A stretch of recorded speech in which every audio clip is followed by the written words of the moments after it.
Militer Israel menyebarkan selebaran yang memperingatkan warga Palestina di Gaza Utara, terutama di Beit Lahia, bahwa mereka berada di zona pertempuran berbahaya. Peringatan ini membuat ribuan warga berbondong-bondong mengungsi dari rumah sakit, dan tempat penampungan mereka. Lalu, peristiwa ini terjadi pada akhir Oktober 2024, di tengah serangan udara dan operasi militer yang sedang berlangsung di wilayah tersebut. Selanjutnya, selebaran tersebut disebarkan sebagai bagian dari upaya militer Israel yang mengosongkan wilayah dan diklaim sebagai area pertempuran melawan Hamas.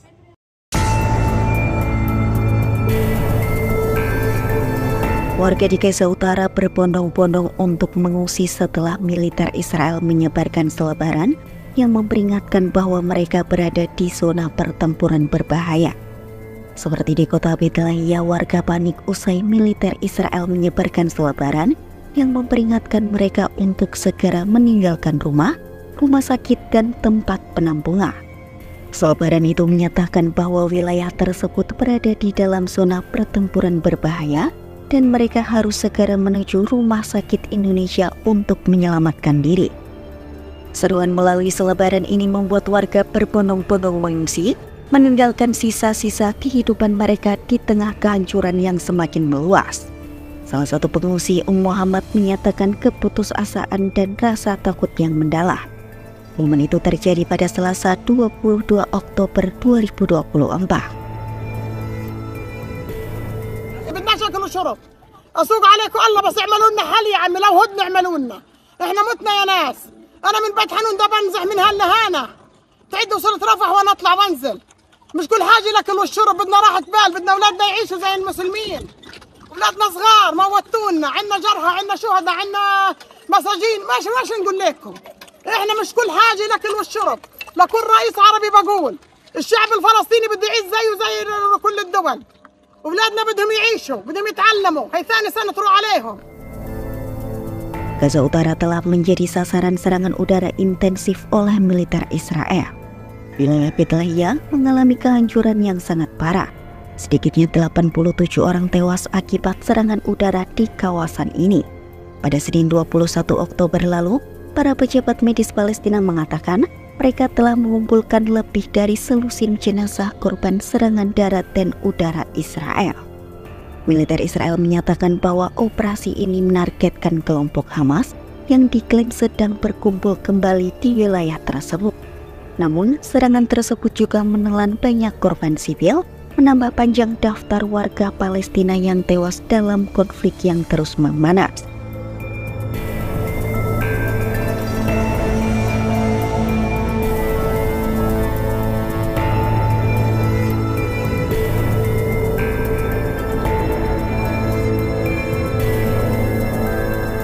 Warga Palestina di jalur Gaza kembali mengungsi di tengah serangan Israel yang masih berlanjut.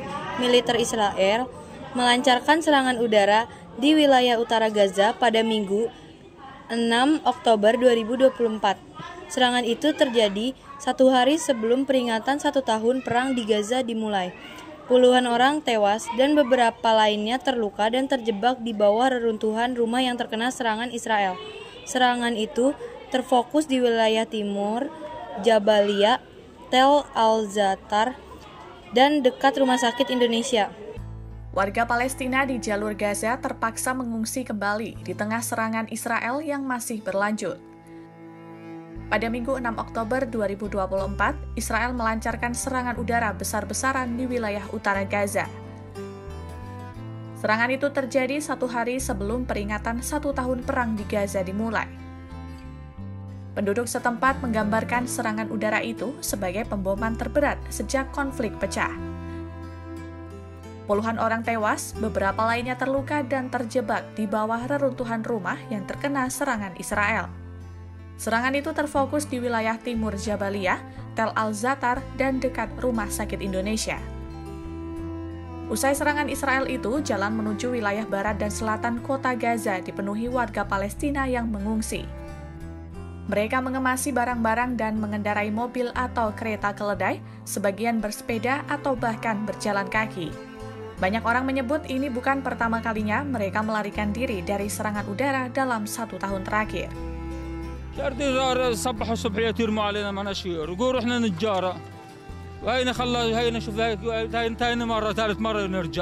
Beberapa penduduk memilih untuk tetap tinggal di kota Gaza meski ada perintah evakuasi.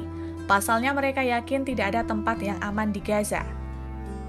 Hingga kini, jumlah korban tewas warga Palestina di Gaza akibat serangan Israel meningkat menjadi 41.870 orang.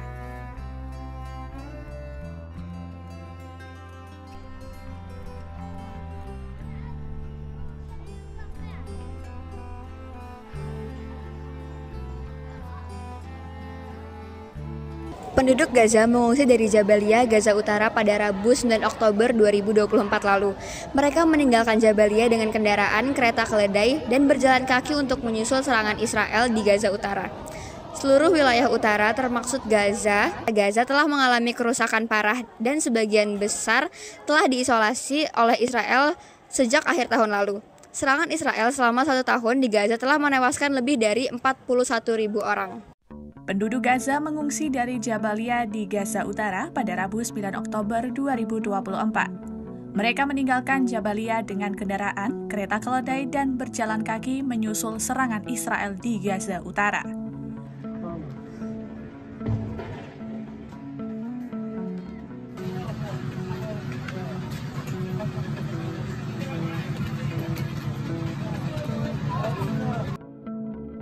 Asap terlihat mengepul di atas kota Jabalia akibat serangan Israel di wilayah itu.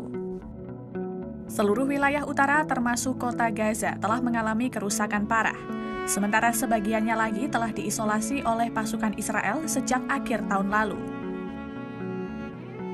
Siklus kehancuran dan kematian yang berkelanjutan di Gaza terjadi saat Israel memperluas serangan darat selama 1 minggu terhadap Hizbullah di Lebanon. Israel juga sedang mempertimbangkan serangan balasan besar-besaran terhadap Iran.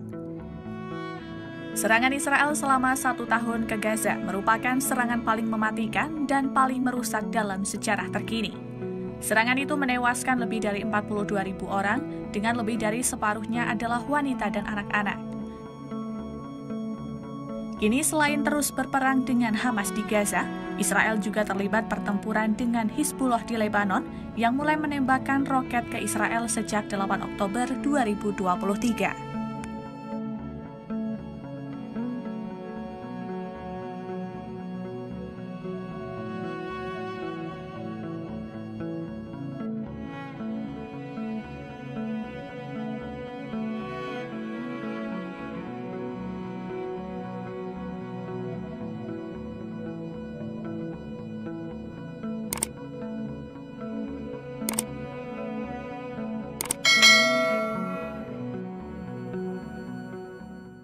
Pengeboman Israel di Gaza Utara berkelanjutan pada Kamis 16 bulan 5 2024. Beberapa ledakan terdengar dan kumpulan asap mengepul di dekat daerah perbatasan. PBB mengatakan akibat serangan Israel itu sekitar 600.000 warga Palestina telah diusir dari Rafah sejak awal pekan lalu. Sementara di Gaza Utara, pemerintah evakuasi oleh Israel telah membuat setidaknya 100.000 orang mengungsi. Sejak dimulai perang, sekitar 80 RI, 2,3 juta penduduk Gaza telah meninggalkan rumah mereka dan banyak dari mereka yang pindah beberapa kali. Pengeboman Israel di Gaza Utara berlanjut pada Kamis 16 Mei 2024. Beberapa ledakan terdengar dan kepulan asap tebal mengepul di dekat daerah perbatasan. Diketahui pasukan pertahanan Israel terus melanjutkan operasi militer di berbagai wilayah di jalur Gaza, termasuk di kota perbatasan selatan Rafah. Juru bicara IDF Daniel Hagari mengatakan, pasukan Israel melanjutkan operasi yang ditargetkan terhadap Hamas di Rafah. Pasukan Israel menghancurkan beberapa fasilitas militer Hamas, termasuk terowongan bawah tanah dan terowongan di Zaitun, tepi selatan kota Gaza. Tentara Israel juga melakukan serangan udara di Jabalia dan daerah sekitarnya di jalur Gaza Utara dan melancarkan operasi darat di sana. Serangan itu pun menewaskan sejumlah militan Palestina. PBB mengatakan, akibat serangan Israel itu sekitar 600.000 warga Palestina telah diusir dari Rafah sejak awal pekan lalu. Sementara di Gaza Utara, perintah evakuasi oleh Israel telah membuat setidaknya 100.000 orang mengungsi. Sejak dimulainya perang, sekitar 80% dari 2,3 juta penduduk Gaza telah meninggalkan rumah mereka dan banyak dari mereka yang pindah beberapa kali. Perang antara Hamas dan Israel dimulai pada 7 Oktober 2023 ketika Hamas menyerang Israel Selatan dan menewaskan sekitar 1.200 orang yang sebagian besar adalah warga sipil. Hamas juga menyandra sekitar 250 orang. Israel kemudian melakukan serangan balasan. 7 bulan perang telah menewaskan lebih dari 35.000 orang di Gaza. Sebagian besar dari mereka adalah perempuan dan anak-anak.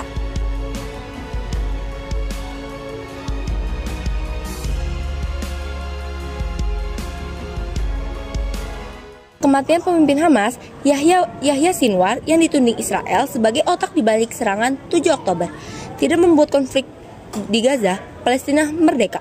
Bahkan terbaru, Rumah Sakit Indonesia di Gaza Utara turut menjadi sasaran serangan Israel. Seperti apa situasi terkini konflik di Gaza? Apakah masih ada harapan berakhirnya perang di Gaza?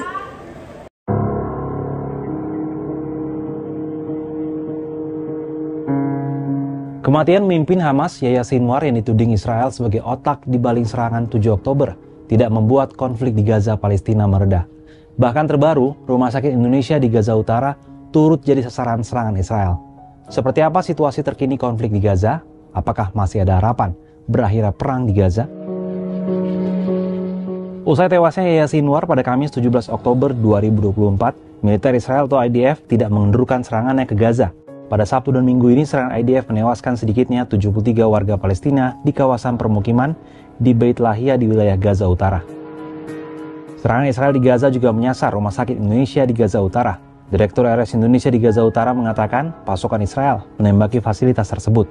Kementerian Kesehatan Gaza mengatakan 2 pasien meninggal dalam serangan itu. Mereka menyebutkan pengepungan Israel membuat berkurangnya pasukan medis ke rumah sakit itu. Militer Israel menyangkal, menurut mereka pasukan beroperasi di dekat fasilitas tersebut, tapi tak ada tembakan yang disengaja mengarah ke RS Indonesia di Gaza Utara. Serangan militer Israel dilaporkan telah menewaskan lebih dari 400 orang di Gaza Utara dalam 2 pekan terakhir. Lantas apa alasan Israel terus menyerang ke wilayah Gaza? Padahal salah satu target utama mereka yakni Yahya Sinwar telah tewas akibat serangan. Setelah mengumumkan tewasnya Yahya Sinwar, Perdana Menteri Israel Benjamin Netanyahu pada Kamis 17 Oktober menegaskan Israel akan tetap melanjutkan perang sampai semua sandera dipulangkan. Netanyahu akan melanjutkan komitmennya menghancurkan Hamas dan membunuh semua pemimpinnya. 2 hari berselang pada Sabtu, kantor Netanyahu menyatakan sebuah pesawat nirawak diluncurkan ke rumah Netanyahu di Caesarea. Serangan ini dilaporkan dilakukan oleh Hizbullah.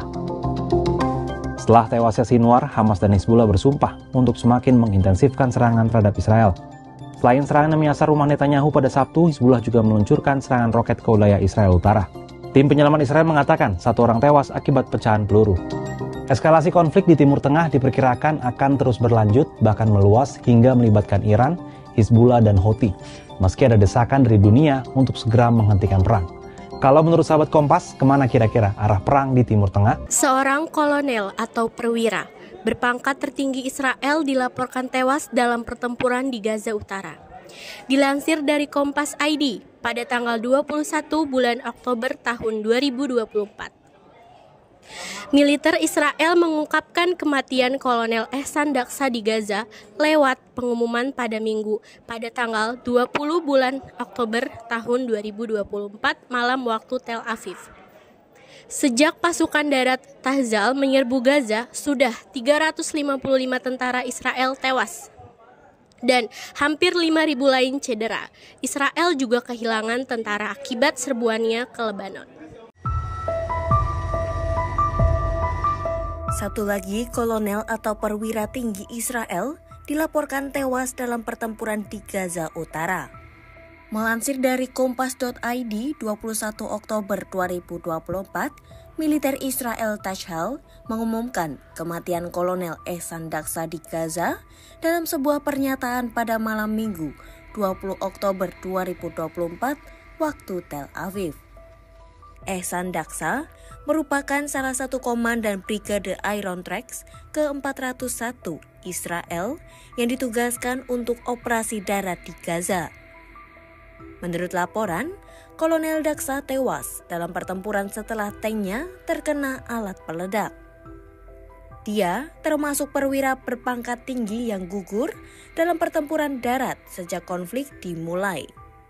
Militer Israel menyebut akibat insiden itu, seorang perwira lain dari Batalion ke-52 Brigade Iron Tracks ke-401 juga mengalami luka parah dan telah dievakuasi ke rumah sakit.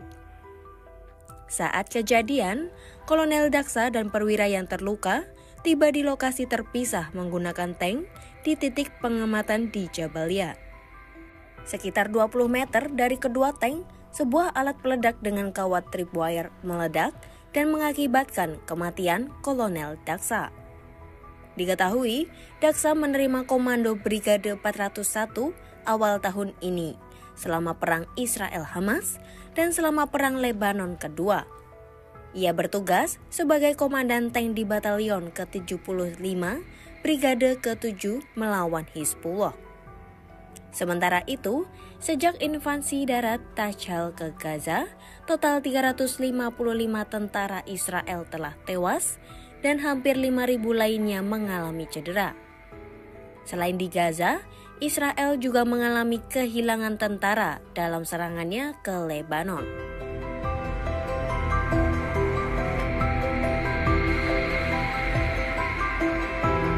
Israel dan Hezbollah telah terjebak dalam kengerian saling balas serangan selama hampir setahun belakangan. Namun, seminggu terakhir makin jelas. Israel memutuskan untuk meningkatkan serangan secara besar-besaran terhadap Hezbollah. Lagi-lagi dengan alasan meningkatkan eskalasi untuk meredakannya. Hezbollah sendiri bisa dibilang bukan lawan kaleng-kaleng bagi Israel. Mereka punya perlengkapan persenjataan yang mumpuni, yang tentunya didapat dari bantuan Iran. Bahkan, Hezbollah dikenal sebagai salah satu kelompok militan dengan persenjataan paling mumpuni di dunia.